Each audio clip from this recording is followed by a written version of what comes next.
Well, hey there, all you cool cats and kittens.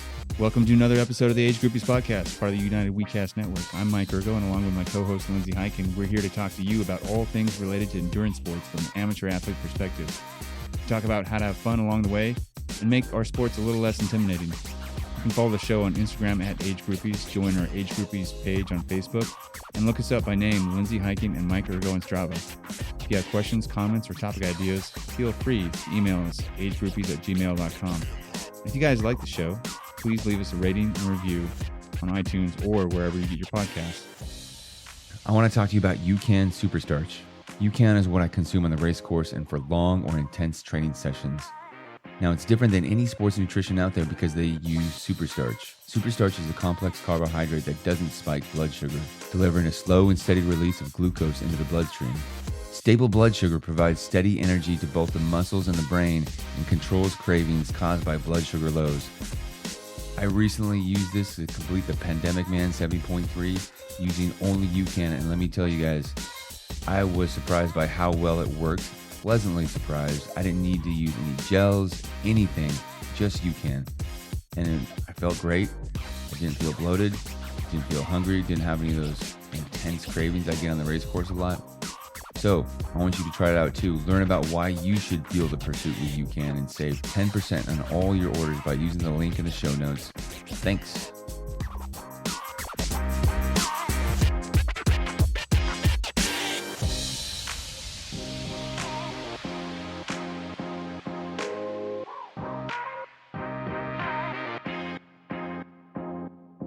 Let's go. Let's get started. Lindsay, you want to kick us off? Sure. Welcome to Age Groupies. Today we have Matt Bach. Am I saying it right? That's right. Okay. Sometimes people spell their name a certain way and then you think it and they're like, no, actually it's Bach or something. You know what I mean? It's always the German ones. It's always the German last names. So my last name has been pronounced like hundreds of different ways probably, but I always tell people it's like the composer, right? Bach. Yeah. Right. That's what I went with. Yeah. Good stuff. Matt's been on the show before, a long time ago, before I did Ironman Santa Rosa, before I had my lovely co-host, Mike. And Matt is with UCAN. And you guys by now should be familiar with UCAN. We talk about it all the time. So welcome to the show, Matt. Thanks. Well, it's an honor to be back. Yeah. And I've enjoyed being part of the UCAN team for a little while now. And obviously we plug it all the time because we both believe in it. But we wanted to talk to you today, Matt, about a couple different things. Both of us are using UCAN in similar ways, but for different reasons too. I'll be using it as I train up. Actually, I've used it the last year specifically for the self-supported races I've been doing. And then as I lead up to go back to Kona this fall, cross our fingers that it happens, knock on wood, whatever you do to make sure it happens. And Lindsay's got some other uses for UCAN that we want to talk about. Yeah, mainly I'm an old lady who just was diagnosed as pre-diabetic. Yay! Bum, bum, bum, bum. But I want to still continue to, I wouldn't call it compete, but I would say participate in endurance sports and do the best I can and not, I don't think that a lot of the sports nutrition out there is going to be good for me going forward in terms of the way your body processes. I mean, mostly it's just all sugar anyway. I mean, most of the stuff, the alternatives to UCAN. So I wanted to talk to you a little bit about how you can be used for diabetic and pre-diabetic athletes. Mm-hmm. Yeah, as I think you already suspect and know, UCAN has some really interesting and unique features to it that separate it entirely from the rest of the sports nutrition industry, the sports nutrition market, because as you said, nearly everything that's out there in the sports nutrition world is underlied by very similar carbohydrates.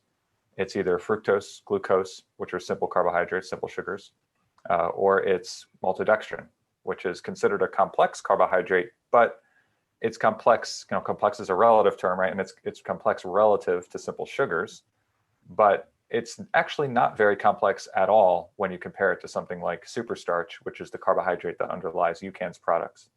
And I'm a numbers guy, so I love this stuff. But just to put it into perspective for you, simple sugars have a molecular weight of 180. And maltodextrin has a molecular weight between 500 and 3,000, and Superstarch has a molecular weight of around 600,000.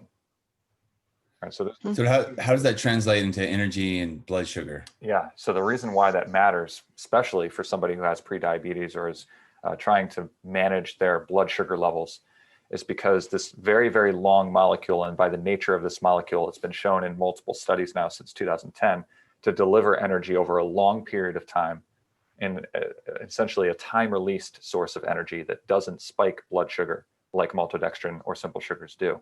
So there's numerous studies now that show that Superstarch gives you a swell of energy and a swell of blood sugar that then releases over the course of multiple hours, versus maltodextrin, which gives you a spike and then a crash, a subsequent crash. And the reason why it crashes is your blood sugar crashes maybe 45 minutes or so after you take it, is because if you don't redose, then it crashes off because insulin is released in your body, and insulin draws the sugar out of your bloodstream. That's why on the back of the gel packets and on your sports nutrition bottles and canisters, it says that you need to continually redose, or you need to take a gel every 30 to 45 minutes. They're trying to prevent the crash from happening. But even if you're redosing, you're not actually preventing insulin from being released, and your blood sugar is spiking, your insulin's being released, and you're actually driving your body to start just utilizing the glycogen that you're giving it, that you're serving it, instead of tapping into its fat stores, which is an ideal state to be. If you're tapping into your fat stores, is an ideal state to be if you're doing something like endurance activity. Mm-hmm. Yeah. Go ahead, Lindsay. No. I was going to just say, I think one of the points I want to make up top on this show and early on is something I've heard from athletes that aren't familiar with UCAN and how it works. They're trying to compare it to what they've used before, and they're ignorant to how to use UCAN properly. And so I wanted to say up top, like, if you tried UCAN one time and you didn't do any research or read about how to use it correctly, and you're like, well, I don't like how this compares to this, I think you need to retry it, because this is an overall better approach to sports nutrition. From my perspective, it's actual sports nutrition. Like, if we're going to spend a bunch of time focusing on our data for training and then just eat essentially a candy bar to support that, I mean, it doesn't to me make sense. But I find a lot of athletes, it's like there's a block where the nutrition piece happens, and they go, I'll just eat, I'm gonna have a coach, I'm gonna have like all this stuff, and then I'm just gonna have candy. And so I just want to say up front, guys, like, this is something that's like, you should approach your nutrition like you approach your training. And UCAN is one of the very few, if I don't really know of any other sports nutrition companies that actually are taking a more scientific approach that's going to help you perform over time, as opposed to just like provide this, like you said, this sugar spike. Mm-hmm. And what you describe is one of the biggest hurdles that we face as a company, is that people kind of bucket UCAN in with the rest of sports nutrition and just assume it's the same thing, but a different formulation, because that's been the case for decades, really, like for a long time now. If you see a new sports nutrition company pop into the market, it's likely just a different combination of the same ingredients and a different brand, and they tout that they're the best because they have, an extra 100 milligrams of sodium, or they got better flavor, they have a format that's slightly tweaked from somebody else, or whatever it is. But they're actually only marginally different from each other. But where UCAN comes in is it's entirely different. This carbohydrate that's in it it's very unique, and it's the only product that has this carbohydrate in it, this superstarch in it. And so it really sets itself apart and makes, and so that's like one of the biggest challenges, is just like getting people at first to understand this is actually very different. And then once we've kind of piqued the interest of like, okay, well, why is it different? Then they learn a little bit more about it. And then we have exceptionally loyal customers. I mean, very rarely do people come to UCAN, have success with it, and then they move on to something else, because once they've had success with it, they realize, wow, this truly is unique and different. And I mean, for me personally, I know I'm I'm so glad that once I found UCAN that I don't have to take that sugary stuff anymore. Right. If UCAN went away tomorrow, I would be a sad man because I'd have to go back using all the other stuff that's out there. And I would be so bummed about it because I think my performance would suffer. My experience out on the course would suffer. As far as like, I used to have tons of GI distress, and that's what led me to UCAN in the first place. I would, during my Ironman events, especially where, you know, you're out there for 8 to 17 hours, you're out there for a long, long time. You're consuming lots and lots of calories. And the traditional method of fueling was using sugary calories. And you get sick of that. A lot of people get sick of that over time. So, yeah. I have to say, the Heidi Buttery, who's been on the show several times, also UCAN user. I think she was an ambassador years ago for UCAN, and she's a nutritionist as well. And she and myself and several of our teammates, I think there were 16 of us, did Ironman Santa Rosa in 2019. And Heidi and I had a nutrition plan different from everybody else because I went with what I learned from Heidi.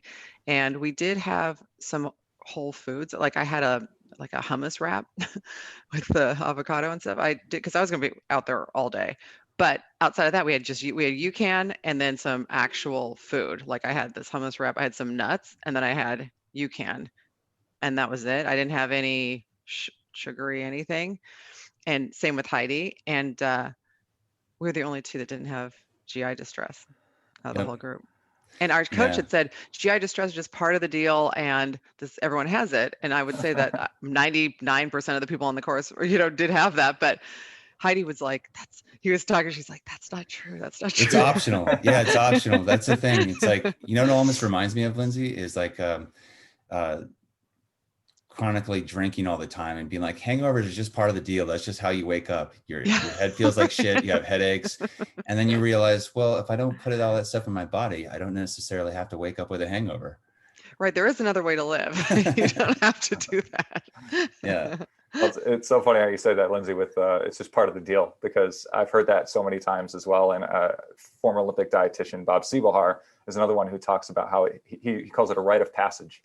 It's like GI distress. He just came to understand that it was a rite of passage until he started developing new ways to handle that, different ways of eating, and then using UCAN, and discovered that it doesn't have to be that way. You really don't have to. And it's amazing. And I love like the sense of confidence and security that I have going into a race, something long like an Ironman or a long training day, and knowing that I'm not going to have GI distress, and knowing that my competitors are very, very likely to have GI distress. And so it's definitely a leg up for me. And I just kind of wish everybody else would come aboard and start realizing that there's better ways to do it than to be joining the Ironman Death March with everyone else.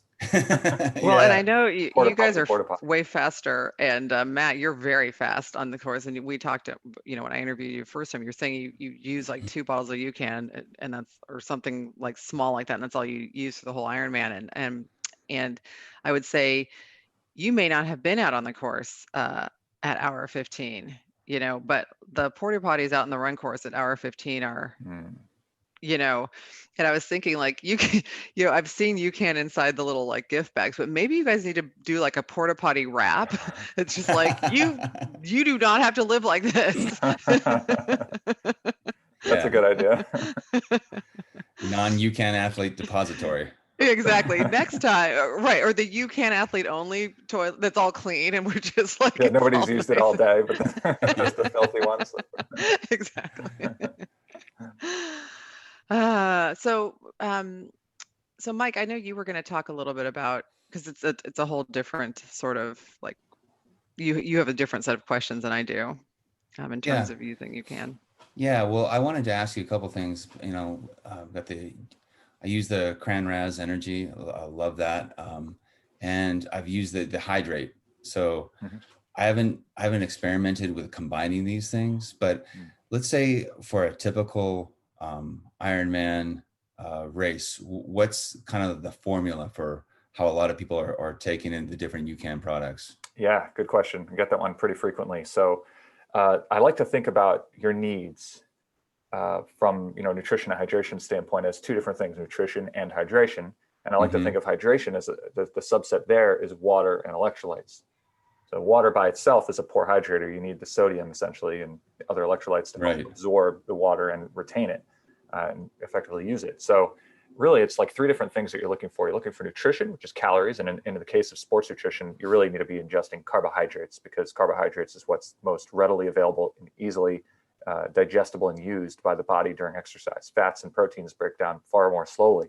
And they can also cause issues like GI distress because they sit in the stomach. So carbohydrates is the focus. So it's really carbs, water, and electrolytes. So what you're describing with UCAN Energy, the Cran Raz, is your fuel. That's your nutrition, that's your calories, that's your carbs.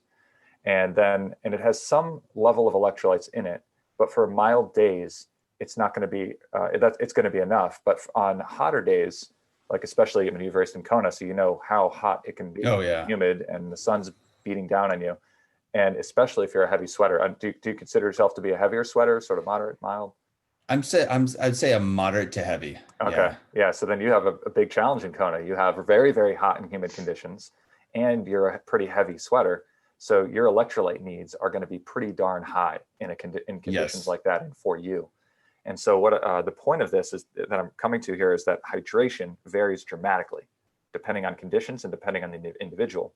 Your nutrition needs, once you've figured out what you need in mild conditions versus hot conditions, it's not going to vary that much. It'll vary a little bit, but you're really not going to need a dramatically different amount if it's 90 degrees and hot and humid in Kona versus if it's 50 degrees on some bike ride, in the springtime or something. So your nutrition needs are going to remain relatively stable. Your hydration needs are going to vary dramatically. So when it comes to mixing them, you don't necessarily need to do that on the more mild days, but on a hot day, you need to be getting in electrolytes from a lot of different sources. Using just one source, let's say, I'm going to use UCAN Hydrate for all of my hydration in Kona. That means you're going to be having a whole big, ton of UCAN Hydrate packets or sticks with you so that you could be mixing on the go and making bottle after bottle after bottle after bottle to try to keep up with your electrolyte needs. That's difficult. So my preferred way is to get the electrolytes from lots of different sources. So what I'll do, I'll have my 2 UCAN bottles on the back. I'll mix in the UCAN Hydrate into there. One of my favorite combinations is taking the lemon UCAN Energy and mixing in watermelon UCAN Hydrate. Ooh, that sounds good. That combination is really good. There's several combinations that are really good too, like the orange UCAN Energy with the berry tends to be really good. Like there's a bunch of different combinations like that are fantastic. This reminds me, just a little aside, of like the Jelly Belly combinations that you make. Yeah. You mix like the margarita with those. Yeah, exactly. Like, oh, it's a strawberry. Yeah. So the thing is, though, there's a limitation there too, because if you can only mix in so many sticks of UCAN Hydrate into your UCAN bottles, and you can, and if you decide to use, let's say, salt capsules, and you open them up into your UCAN bottles, you can only do so many of those before it becomes too salty, and then you don't want to drink your nutrition, which is obviously a problem. So right. I go as many as 2 sticks of UCAN Hydrate into my each UCAN bottle. That gets me 4 sticks of UCAN Hydrate if I have 2 UCAN Energy bottles behind my saddle. So just to be, so you're using 2 scoops of UCAN in a bottle, and then two scoops and 2 sticks? 2 sticks, far more than 2 scoops usually during a race. Okay. Yeah, and that's because you mentioned 2 bottles for an Ironman. The reason why that's possible is because I'm mixing lots of scoops into one bottle. Usually it's 4 or 5 during a race. Oh wow. Okay. So that's pretty quite thick, creamy. Yeah. Thick. Yeah. Oh, okay. So there's no like getting it wrong with the concentration that you mix it. Most people tend to mix maybe, somewhere between 1 and 3 servings into a bottle. And that gets a nice consistency. And that's what I do during my training too. But during racing or doing really long brick rides or long rides, I'll concentrate it so that I don't have to carry so many bottles. Yeah, me too. Makes sense. Because think about the alternative. I mean, if I did 1 or let's say 2 scoops per bottle and I need 10 scoops, that means I need 5 bottles. And that's hard to fit on a bike. I mean, maybe you could fit 1 in like your back pocket in your tri-kit. You can fit maybe 3 on your bike. And then you got maybe the bike 6 more you need special needs or something. I mean, you still need a lot of bottles, and it's really difficult to get that done unless you concentrate it, which is a really handy way to do it. So I might have 5 servings in the UCAN Energy bottle, or 5 servings of UCAN Energy in one bottle, plus 2 sticks of the UCAN Hydrate. And that way you're getting some electrolytes and you're getting tons of fuel. Okay. And then because I need more than 4 sticks of UCAN Hydrate to get my electrolytes, just like you would, let's say Mike in Kona, in those hot conditions as a heavy sweater, then you need even more electrolytes. And so then you might have a bottle of UCAN Hydrate, on your bike, say between the arms, aero bottle, you can Hydrate in there. Yes. Maybe you have some salt capsules that you're going to swallow. Maybe you're taking base salt from the course, or, whole bunch of different ways that you could get your electrolytes in, and in hot conditions as a heavy sweater, you're probably going to want to use a combination of a lot of those different methods to get there.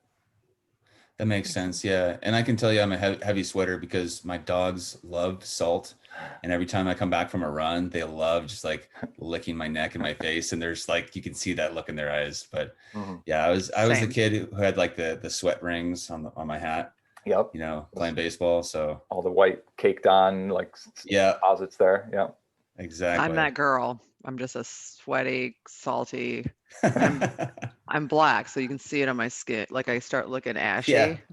Yeah. Like, I have the advantage of where it blends into my pale complexion unless I'm sunburned, and then it really shows. Kind of looks like salted watermelon. So okay, so you can use 4 or 5. That's something I didn't totally realize. So I had, I think, 2 or 3 scoops only, you know, when I was doing Ironman, and but I did have an extra in my special needs, so that helped. So I was able to redo it, but it would be nice to have. And also because I think one of my issues sometimes for me is I get this like hungry feeling that and I've been using the UCAN bars for this, just needing something a little more solid, you know. Yeah. But I think making the liquid a little thicker would also help. You know, because just 2 scoops is pretty just like liquidy, and it works for like my little training rides or whatever. But I'm gonna play with putting in some extra because then sometimes I'll have to rely on bars. So I'm just like, I'm freaking hungry right now. That's not uncommon. I hear that a lot. And a lot of people, especially during Ironman races or long training efforts, maybe ultra runners, like they want something solid that you can chew. There's just that human need at some point when you're out there for so many hours. You start getting hungry, or you just have a desire to actually chew something and not just have a straight fluid diet for 15 hours. The bars do really help for that. And the bars are just delicious. This year, or actually, I guess it was last year, 2020, we launched 3 new bars: the chocolate almond butter, salted peanut butter, and cherry berry almond bars that are all just amazing. The cherry berry is awesome.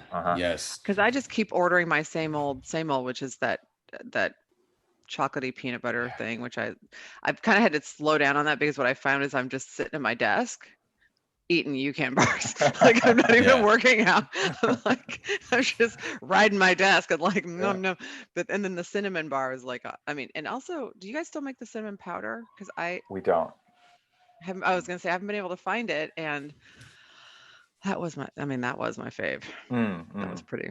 I think a lot of people were like, what? But I loved it. It's like having a chai tea. That's for sure. But I don't know anyone else who liked it besides me, but I freaking loved it. So, if you find loose packets around your office that are old, just send them to me. I'll eat them.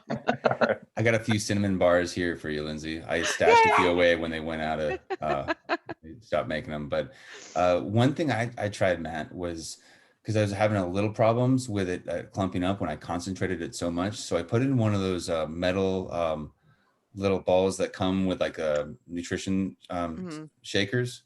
You know, the shaker ball. Wire ball that comes in. Yeah, we sell those on our site too, the UCAN blender bottles. But they're out there. There's tons of companies that make those. It's got a wire ball that breaks it all up for you. I put those inside my water bottles too, to make sure it doesn't clump up or anything like that. Not that it was a big deal, but it seemed to just make it like keep it more consistent for me. So my little like pro hack there. I know some people actually use a blender, an actual blender to mix them up. Like the night before, they'll put it in their magic bullet or whatever. And I'm too lazy because then I have to clean a bottle and a blender. I just want to clean up one bottle and that's it. So I put up with a little bit of the clumping sometimes, but.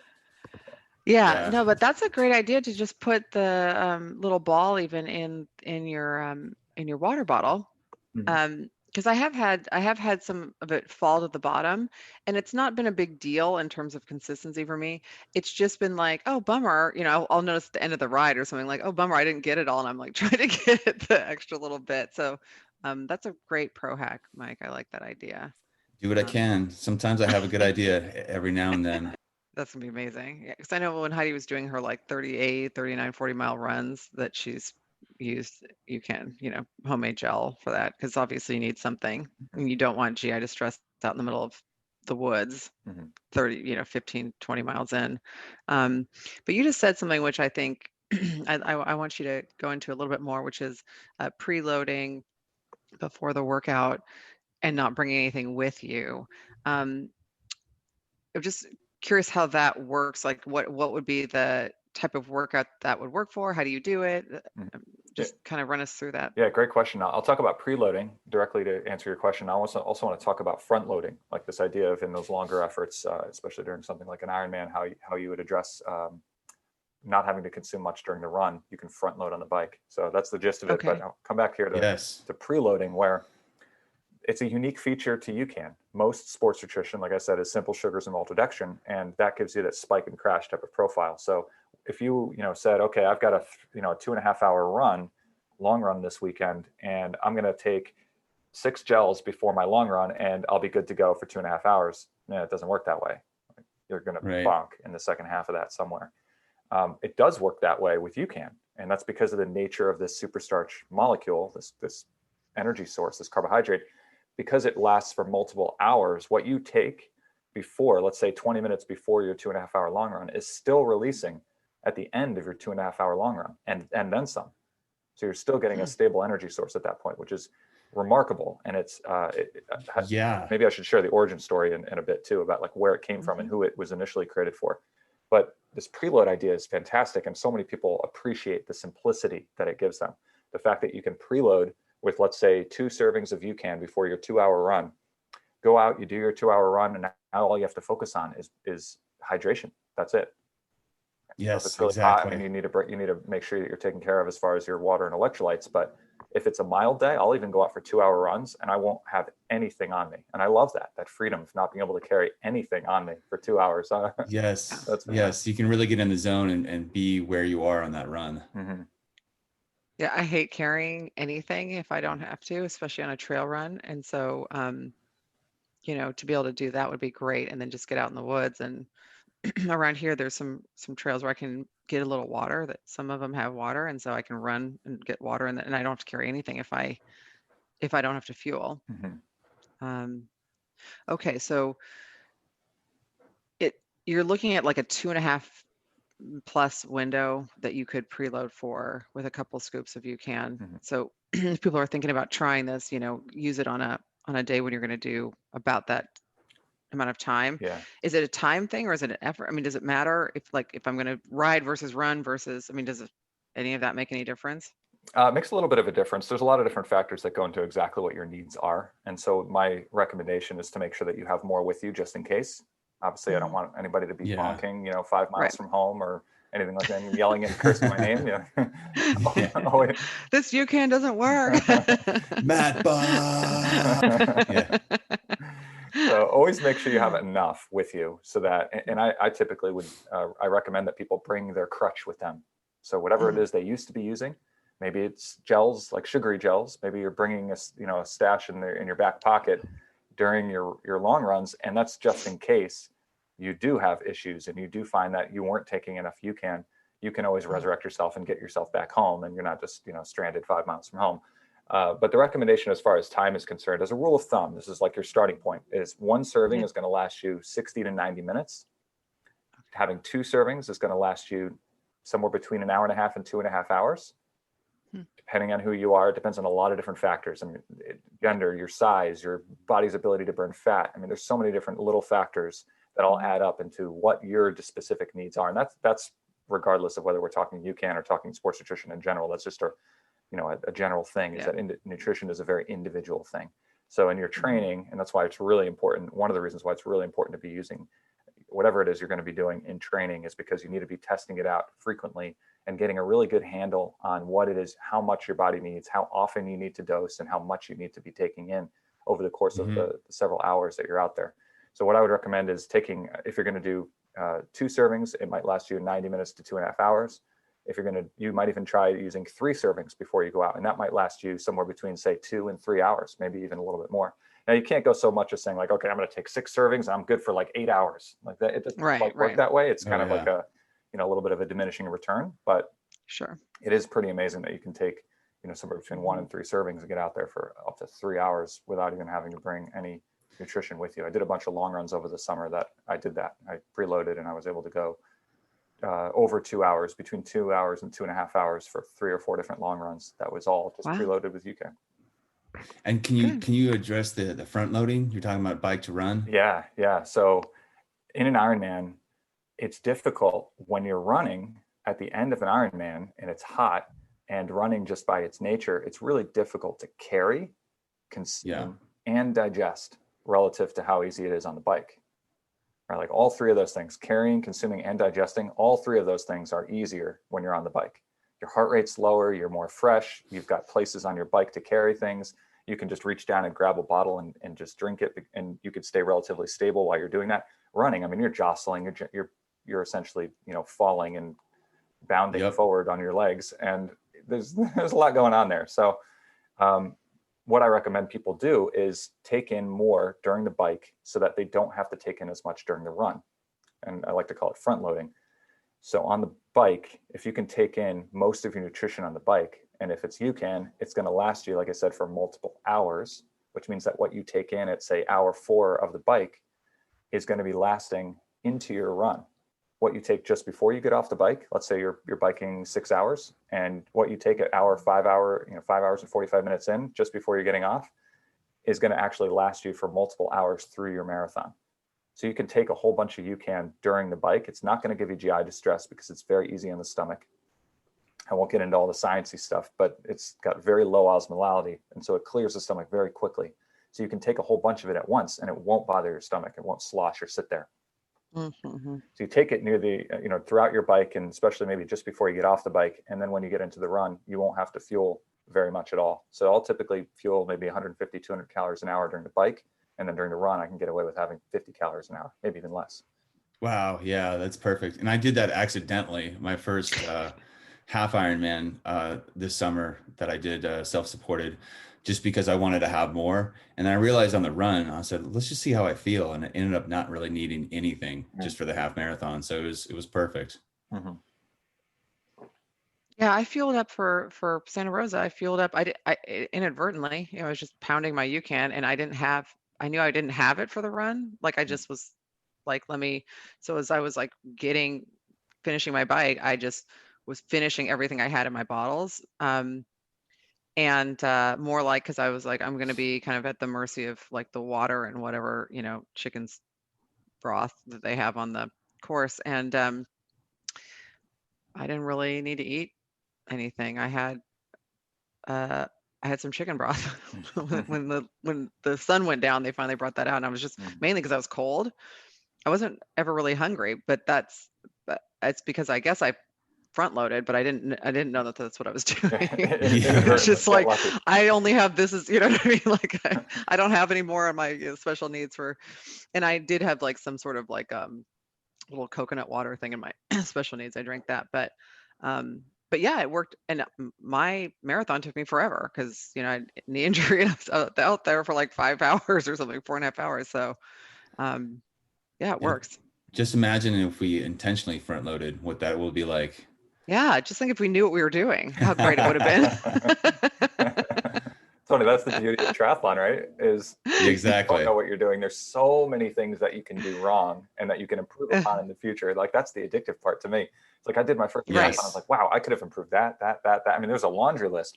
Going to my second triathlon, and I improved a whole bunch of those things, but got a couple other things wrong as well, like extra things wrong. And then it's like, okay, now I got to do a third one so I can see if I can correct even more things. And then, then I did my first Ironman, and it was like, okay, I did all these things wrong.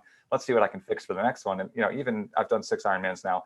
After 6 Ironmans, there's still a whole bunch of things I'm doing wrong. So you're never gonna have that perfect race. So it's like that addictive thing of going out there and just seeing how close you can get to executing, this flawless race or close to. Oh yeah. Yep.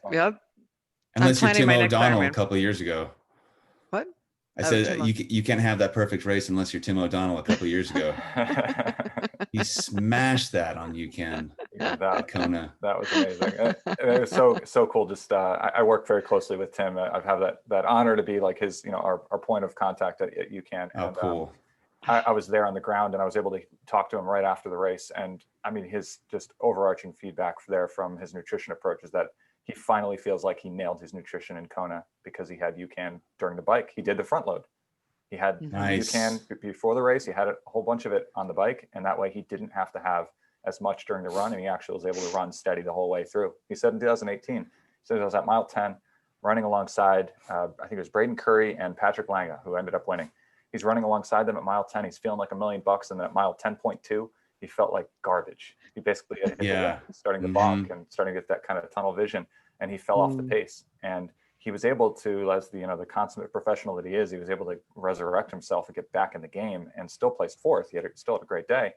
But just imagine, like, if he never had to deal with those low energy points during his marathon, then what could he do? And, he proved one of those things. He could break 8 hours and be second place at the Ironman World Championship, which he didn't do. Yeah, exactly. Sub 8 time, which any other year would have won and been, the world record. So it's so cool to see.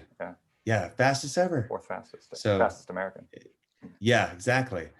And, it's insane. So sub 8. And I was like, I still have 2 hours on the bike left. You know what I mean? This guy's crossing the finish line. I mean, that's so crazy. But I like the idea of having something that's not going to upset my stomach. I've had so many races where I've had sloshy stomach. I know a lot of age groupers I just see us out there, our stomachs are full of garbage and the sloshing around, and everyone feels like crap, and you're not enjoying the end of the race because of that. And this is our hobby. I mean, we're not professionals. So the idea of being able to use nutritional products that make the obviously the performance better, but also just the experience better. Because I think a lot of people are not in triathlon to podium or to, make necessarily speed gains. But so, if you're listening to this and you're like, I don't care, I'm not trying to win anything. I don't care if I have to, like, if I don't mind carrying stuff in my run. Who cares? Who cares, right? But and that's fine. But if you're honest with yourself, you know that you feel like shit on the run. You've got your stomach full of slot. I've had that, like, where I can hear it. It's like, and I'm like, oh, this. Yep. Yeah, I'll tell you why that happens. You know how I mentioned osmolality before, and how UCAN, as the Superstarch, is very low osmolality, so it clears the stomach really quickly. The flip side of that is your simple sugars and your maltodextrin-based products have a high osmolality, a relatively high osmolality. And what that means is it gets into your stomach, and it requires lots of transporters, aka water, to bring it through the stomach barrier and into the gut. Now, because that's why it tells you on the gel packet, drink 8 ounces of water with this, and it tells you to mix your sports drinks at a not too severe of a concentration. And if you do, you have to really sip it very gingerly and take in lots of water along with it. They're trying to get you to lower the osmolality of the solution in your stomach so that it will actually clear your stomach. Oh yeah. And in so doing, you're filling up your entire stomach with water and sloshing around. Yeah. I think a lot of us have experienced that. Like, if you chug a whole. Yeah, and it's not processing. I've had that where I'm like, I have so much stuff in my body, I can hear it. Yes. And yet I'm thirsty. You know what I mean? Yeah. And yet I feel dehydrated, and it's like, what the heck, and so this product and the idea of, like, really nailing the nutrition for your triathlon doesn't have to be for elite or professional athletes or people trying to make gains. It's just for people who want to enjoy their experience more, and have a good race and enjoy especially the run, because that's usually where it all falls apart. Like, whatever you've been doing all day kind of plays out on the run, it seems like to me usually. So, I just wanted to kind of point that out to some of our listeners who are like, I don't really compete, I don't care, but save yourself some issues. Some misery. Yeah. No. Well, one thing I want to say is that for everyone listening, when you want to pick up some UCAN, we have links to it in the show notes. And then on my Instagram profile, it's my link that I have is to save yourself some money and support the show and pick up some UCAN. And Mike, you can drop that one in this show notes so that people can go directly to it. Yep. Awesome. I've got something specific for you, Lindsay, because I know you mentioned you were diagnosed recently with prediabetes. And you said kind of, fairly close to type 2 diabetes, which is, it's shocking. Less than half a point. Wow. Yeah. Yep. So it's shocking given that you're such an active individual. But it's something that we we do see more often than you might expect people who seemingly are extremely healthy, they eat well, they're active, and they're Ironman athletes like you, and yet they have prediabetes or type 2 diabetes. And it's there was a study done a few years ago on Superstarch versus oatmeal, and it was done for the purposes of helping the diabetic and pre-diabetic community. So the chart title here is actually: a proprietary medical food produces a favorable glycemic response in pre-diabetic healthy volunteers. And I'll send you this chart, or maybe the study itself, so that you can include it. But it shows how blood sugar is far more stable over the course of, in this case, 3 hours, versus oatmeal, where oatmeal thought of as a fairly healthy type food, right? A more complex type carbohydrate relative to other things, but it spikes blood sugar pretty severely compared to Superstarch. What people will do sometimes is actually add Superstarch into their oatmeal to make it a better. Oh, no that's kidding. a good idea. Keeps blood sugar That's a more really stable. good idea. So they even use the flavored kinds, so that it'll actually flavor their oatmeal. More combinations. Be like orange oatmeal, which to me sounds strange. I've never done it, but a lot of people do it. Well, that's I like to have not eat meat as often. I mean, ideally I wouldn't eat meat at all, but right now with trying to figure out my diet, my nutritional stuff for this new sort of like diagnosis, I am eating some animal protein just because I was eating vegan. It was very heavy on starchy, high carb protein, so beans and rice together, great, but it's not great for if you're, pre-diabetic because of the carb content. And I've looked up some recipes to maybe make my own sort of like protein type bars, things like that. But this, I think maybe adding in the Superstarch when I make these protein bars might be the thing that I need to make them, palatable. I mean, not palatable, but good for me when I'm eating. If I can replace maybe one of my meals of animal protein with a protein powder, but then have the Superstarch in there, then I'm going to be able to help myself. I read a book called the Diabetes Code, and in the book they recommend that you do a 16-8 intermittent fasting, so you only eat during an 8-hour window. And the reason for that is because of eating lots of small meals, which used to be like the protocol if people had blood sugar. Like I was hyperglycemic, diagnosed when I was young, and I think that's something that kind of points towards diabetes later in life, and they told me that. But back in the day they said eat lots of little small meals because I would get shaky.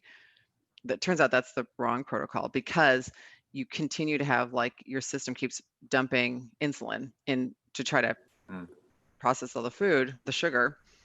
And what you described is happening with regular sports nutrition is the same thing. Your body has to keep, even if you're avoiding the quote unquote crash by eating another goo, your body has to keep dumping the insulin in to deal with the sugar. And that's like the crux of the problem for people who, like myself, are about to be type 2 or type 2, is this like constant. So the new protocol is to like reduce the amount of times over a 24-hour period that your body has to like produce insulin to deal with sugar. So from that perspective, the Superstarch is really good because it removes that cycle that the regular sports nutrition is causing. One of the beautiful things about UCAN is that because Superstarch it's a carbohydrate, so it's going to give you energy, right, but it's also going to keep your blood sugar stable. So you're getting the best of both worlds. Or proteins and fats, like having a sort of a lower carbohydrate diet, will help to keep your blood sugar more stable. But proteins and fats aren't really readily usable sources of energy. And so if you just have a pure protein shake without any carbohydrate in it, there's not a ton of energy that you're really getting out of that. But if you're having something like Superstarch that's giving you energy without the spike and crash, it's like you're getting the best of both worlds. You're getting the benefit of the carb, the energy, and you're getting the benefit of stable blood sugar. A low or no carb diet and then working out is not. I've tried that. I've done like the Whole30 or whatever, and then tried to go out for my workout without having any carb. Haven't had any carbs for a week, and was like, other than vegetables, and was like, there was nothing. My body was like, I mean, we're going to just bonk immediately. There's no Exactly. I also have there's a quote at the end here in the conclusions of one of the studies that says, offers a clinically tested, safe, and effective option for people with pre-diabetes and type 2 diabetes seeking to achieve better glycemic control. That's referring to Superstarch. So it's awesome. Not just my word, but there's studies out there too. Can we link these studies in our show notes? Yeah, I'll send you the links. I'll send you maybe a couple snapshots of some of the specific charts that I was referring to. Okay, that'd be great because we can post those on social media and we can link to the notes. And I know we've talked about bringing on maybe a UCAN athlete who's diabetic for a future show. So that's in the works, guys. And I'm excited about that. Matt's going to help us, identify someone who'd be good to come on the show. I really appreciate you coming out and talking to us about this. Yes. Yeah, this is a fun one. I appreciate it, Matt. Oh, absolutely. Yeah. It's fun. And I think hopefully you could tell that I'm just passionate about this. I love talking shop, just talking triathlon, talking Ironman, and love talking nutrition, especially because it's just, it's worked so many wonders for me. I think, you guys know the story and we talked about that in the previous episode a while back now, but how I came to UCAN was just a remarkable journey for me, having so many issues with nutrition, with GI distress and bonking during my Ironman events, and then finding UCAN and having just a massive breakthrough, in large part because my nutrition was finally a good experience, something that was actually helping my performance instead of hurting my performance and limiting me. Yeah, and everyone, we'll link to Matt's original interview in the show notes too. So check that out if you haven't heard it yet. It's a good one. And we can link to Matt's Instagram too. It's fun to follow. Look at all of his workouts and thank you. Way fast times, and yeah, that's good. Hopefully there'll be some more fast times in the future when racing resumes, and I'm trying to get back in a little bit some semblance of shape, so we'll see. But yes, right we're all in that same boat. Yeah, it's going to be crazy. The first races, it's going to be amazing. It's going to be so fun. I'm looking forward to it. Well, awesome, you guys. And Age Groupies, thanks for joining us for another episode. And we will see you all next week. And thank you again, Matt. Thanks, guys. Thank you.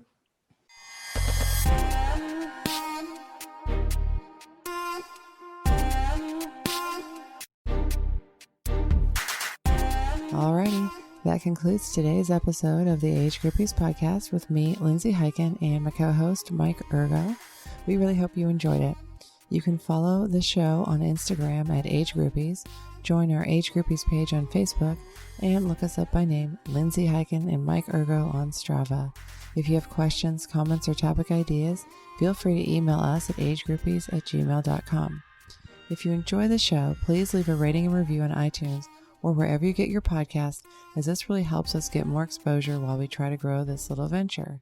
And of course, if you have friends you think might like the show, please be sure to share it with them. But for now, thanks for listening, and we will talk to you next week.